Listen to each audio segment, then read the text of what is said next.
Cari siapa pengedit video itu dan siapa pemesannya. Wow, Gus Fahrur mengatakan, saya yakin Gus Miftah hanya bermaksud bercanda untuk menghidupkan suasana, tapi beliau kepeleset lidah dan dipotong konteksnya oleh YouTuber sehingga disalahpahami masyarakat karena tidak utuh. Benarkah dipotong konteksnya? Apakah kalimat yang dipotong itu bukan kalimat berdiri sendiri sehingga berimbas kepada yang lain? Apakah tidak ada kosakata lain kecuali kata itu untuk dan coba kita balik, kalau persoalan ini menimpa kepada sang penceramah. Assalamualaikum warahmatullahi wabarakatuh. Sampurasun. Apa kabar saudara-saudaraku sekalian, kumaha damang? Saudara-saudaraku sekalian, di balik kabut yang menyelimut dan udara dingin yang menusuk tulang, ada informasi juga yang cukup menusuk perasaan.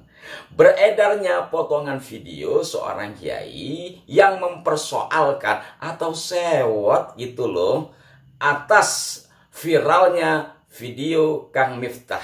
Artinya video pendeknya kemudian viral, kemudian persoalkan dan segala-galanya sampai hari ini tidak putus-putus juga.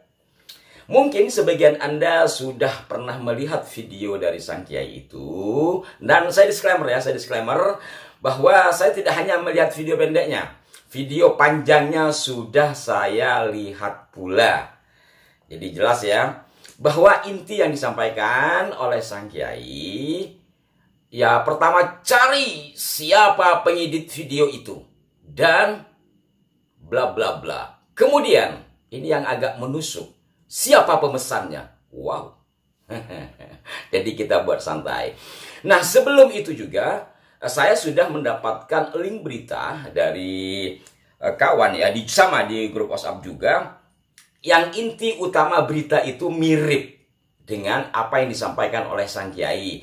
Artinya mempersoalkan siapa yang membuat, kemudian ada kesan atau bahkan bisa dikatakan tuduhan video itu telah diedit keluar dari substansi aslinya. Benarkah demikian? Maka itu saya menganggap penting ini untuk disampaikan setelah sebelumnya hampir 2 hari saya pikir-pikir ini kok kayak kontraproduktif lah. Saya ya walaupun kanal kecil, saya tidak ingin membuat konten-konten yang kontraproduktif. Sekalian yang membuat hibur, ketawa gitu ya. Setelah saya pikir-pikir kayaknya penting juga ini untuk diangkat. Posisinya di mana? Posisinya nanti kita coba bagaimana cara kita menyikapi atau memaknai adanya video pendek yang beredar. Kedua, berkaitan dengan sesuatu yang sudah meluas. Baik, saudara-saudaraku sekalian, biar lebih jelas saya akan bacakan yang Gus Fahrur, Kiai Haji Dr. Kiai Haji Fahrur Razi, Ketua PBNU bidang keagamaan, kalau nggak salah seperti itu yang saya tahu ya. Diinformasikan di beritajatim.com, Ketua PBNU bidang keagamaan, bidang keagamaan Kiai Haji Ahmad Fahrur Razi angkat bicara atas video viral Gus Miftah menghina pedagang es teh. Dia meminta hal ini menjadi pelajaran bersama agar lebih berhati-hati dalam bertutur. Kemudian ada kalimat langsung, kutipan langsung, saya yakin Gus Miftah hanya bermaksud bercanda untuk menghidupkan suasana, tapi beliau kepeleset lidah dan dipotong konteksnya oleh YouTuber sehingga disalahpahami masyarakat karena tidak utuh, tegas Gus Fahrur, sapaan akrab Kiai Haji Ahmad Fahrur Razi. Menurut Gus Fahrur yang juga pengasuh Pondok Pesantren An-Nur 1 Bululawang, Kabupaten Malang itu, apa yang terjadi dengan Gus Miftah hari ini juga menjadi pelajaran bagi seluruh mubaligh lainnya agar lebih berhati-hati dalam bersikap maupun bercanda. Intinya di sini ya, dan apa yang baik dari beliau ini menurut saya bagus, artinya bahwa kita agar lebih berhati-hati. Tetapi di sini juga ada selipan ya, bahwa di kutipan langsungnya kan Gus Fahrul mengatakan, saya yakin Gus Miftah hanya bermaksud bercanda untuk menghidupkan suasana, tapi beliau kepeleset lidah. Oke, bisa saja itu terjadi. Oke, kebiasaan. Dan dipotong. Nah, ini yang menjadi persoalan, bos. Dan dipotong konteksnya oleh YouTuber sehingga disalahpahami masyarakat karena tidak utuh. Ini titik poin yang akan kami ulas dalam konten kali ini. Begitu juga dengan Sang Kiai tadi itu ya. Benarkah dipotong konteksnya? Benarkah seperti itu? Jadi walaupun Gus Fahrul ini agak santai, tetapi ada tuduhan kepada orang yang mengirim. Bukan hanya pemenggalan pada rangkaian video, tetapi konteks. Ya, konteks. Begini, saudara-saudaraku, mohon maaf, bukan bermaksud mengajari, tidak ya. Lebih coba kita berpikir bersama. Seperti video saya kali ini kan panjang ini, setidaknya mungkin saya buat 11 menit atau 15 menit. Dari rangkaian panjang 11 atau 15 menit ini, tidak menutup kemungkinan dan bahkan sudah pasti, ada rangkaian kalimat yang berdiri sendiri. Nah, rangkaian kalimat berdiri sendiri ini apabila dipotong tentu tidak mengurangi substansi. Nah, kalau kaitannya dengan Gus Miftah, biar lebih gampang untuk menyikapi bahwa rangkaian kalimat yang panjang dalam ceramah itu, apakah pemotongannya keluar dari substansi? Apakah kalimat yang dipotong itu bukan kalimat berdiri sendiri sehingga berimbas kepada yang lain? Kiranya tidak perlu saya tayangkan, silahkan Anda nanti perhatikan di video fullnya. Bahwa Gus Miftah menyampaikan sesuatu yang penuh dengan candaan. Kemudian ada jemaah dari suaranya adalah ibu-ibu meminta agar Gus Miftah memborong es teh. Ya kan? Kemudian ada Gus Miftah nampaknya kurang menyimak apa gitu kan. Oh, ternyata suruh borong. Maka spontan Gus Miftah bertanya, kalau bahasa Indonesianya, apakah es tehmu masih banyak? Nampaknya ada yang menjawab, ya, entah jemaah, entah si penjual. Karena kan itu pakai video noise. Setelah dijawab masih banyak, ya jual goblok, lalu sontak orang tertawa. Ini adalah kalimat berdiri sendiri, peristiwa berdiri sendiri. Andaipun pada kaitannya ini tanpa ada belakang dan depan, tentu tidak ada masalah. Lantas di mana persoalannya? Semoga Anda paham. Ini namanya peristiwa yang berdiri sendiri. Ya, saya ulangi bahwa dari rangkaian panjang ceramah yang penuh canda itu, yang perlu juga dikritisi, pada 1 menit katakanlah demikian, ada pedagang teh. Terus jemaah teriak agar Gus Miftah memborong. Gus Miftah nampaknya kurang nyimak gitu, mungkin karena berisik kan. Lalu kiai yang di sampingnya itu mengatakan suruh borong. Oh, kon borong. Terus nanya kan, apakah es tehmu masih banyak? Dijawab masih. Lalu ya jual goblok. Ini kan berdiri sendiri, lalu ketawa.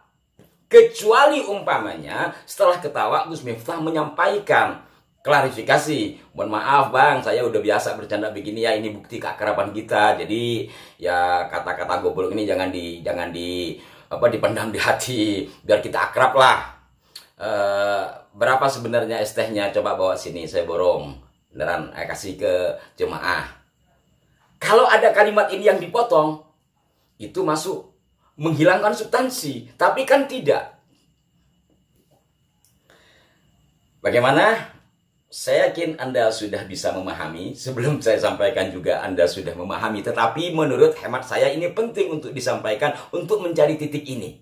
Itu satu sisi. Kedua, apakah tidak ada kosakata lain kecuali kata itu untuk disampaikan kepada rakyat kecil?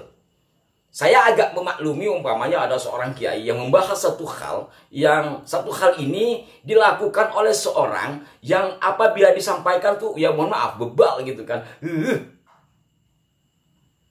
Masih bisa menerima. Tetapi ini orang berdagang, ditanya masih banyak apa enggak. Kemudian masih, lalu suruh jual goblok. Dan coba kita balik, kalau persoalan ini menimpa kepada sang penceramah. Umpamanya panjenengan pegang mic karena mic-nya terlalu canggih, bingung umpamanya megangnya. Terus operator bilang di atas panggung, bos, dasar penceramah deso, mic begitu aja nggak bisa. Kira-kira gimana perasaan Anda? Nah, berkenan dengan sound ini ya, sound ini. Saya beberapa kali mengikuti pengajian. Itu karena soundnya tidak bagus lah, tidak seperti yang diharapkan oleh sang penceramah. Itu ada yang marah juga.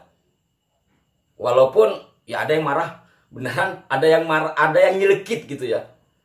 Ya sama menggunakan kata deso, dasar sound system deso. Mengurangi kelas saya kan kelas ini. Ada yang begitu. Kira-kira bagaimana perasaan dari yang punya sound? Ini tidak hanya sekali dua kali. Kerap kali saya melihat penceramah seperti itu mempersoalkan soundnya buruk.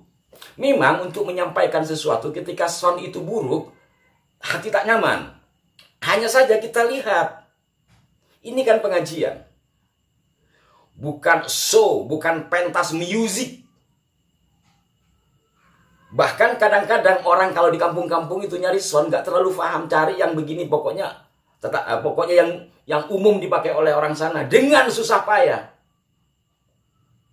Ngajuin proposal kemana-mana untuk buat pengajian mengundang seorang penceramah, soundnya dipersoalkan oleh si penceramah, dibilang deso. Dan kalau kata deso itu dibalik kepada sang penceramah gimana? Inilah Pak, mari kita sama-sama untuk memahami gitu. Jadi jangan hanya sepotong-sepotong melihat satu persoalan. Kembali lagi kepada persoalan, cari siapa pembuatnya, kemudian siapa pemesannya. Lah, kenapa nggak panjenengan cari sendiri gitu? Dan apa motif dibaliknya? Dan dikatakan bahwa hal-hal yang terjadi pada Pak Sun Haji itu secara umum dikatakan biasa. Bagaimana bisa dikatakan biasa, Bapak? Ya, sekali lagi, kalau hal itu terjadi pada diri Anda, bagaimana kira-kira? Kalau dikatakan Pak Sun Haji logowo dan sebagainya, kita lihat video-video yang diwawancarai oleh sejumlah wartawan. Pak Sun Haji awalnya yang merasa kecewa. Anaknya pun nangis, keluarganya malu. Tapi belakangan setelah banyak yang nyumbang kemudian didatangi oleh Kang Miftah, ya kita bisa melihat, kita bisa menilainya. Termasuk Pak Sun Haji yang nangis-nangis, ya gini-gini saya pernah membaca 2 kitab khusus pertunjukan. Sehingga insya Allah sedikit-sedikit saya bisa mempelajari antara impresi dan ekspresi. Kitabnya Syekh Stanislavski dan Richard Walislavski. Kita lihat bagaimana Pak Sun Haji.